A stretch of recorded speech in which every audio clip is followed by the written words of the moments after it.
सांगोल्यात नगर परिषदेत विजयाचा गुलाल उधळल्यानंतर शिवसेनेचे नेते शहाजी बापूंची तोफ मुंबईत धडाडणार आहे। उपमुख्यमंत्री एकनाथ शिंदेंनी शहाजी बापूंना मुंबईत प्रचारासाठी बोलावलं असून शिंदेंच्या आदेशानुसार शहाजी बापू मुंबईत प्रचार सभा घेणार आहेत।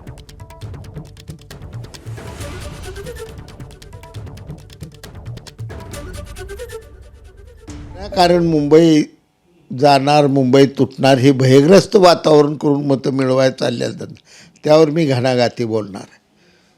कोणच मुंबईला आमच्या लांब करू शकेल। 105 हुतात्म्यांनी रक्त सांडलेलं, उद्या कोण बी असो धक्का लावा गेल तर 1,05,000 जण आम्ही आमचे रक्त देऊ, पण मुंबई आमची जाऊ देणार नाही। 100% खोटान बनावट 15 दिवसाचा प्रचार, पुन्हा शांत आहे जिकडे तिकडे। काळ असा चुकलेला आहे की माझ्या मते बुडत्या नावत बसल्यासारखी झालं।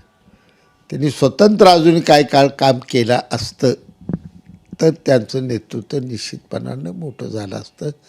स्वतंत्र जरी राहिले असते तर ते एक वलय वेगळं होतं। ते वलय दुर्दैवानं उद्धव साहेबाबरोबर गेल्यामुळं हळूहळू ते अस्तं पाऊस आहे।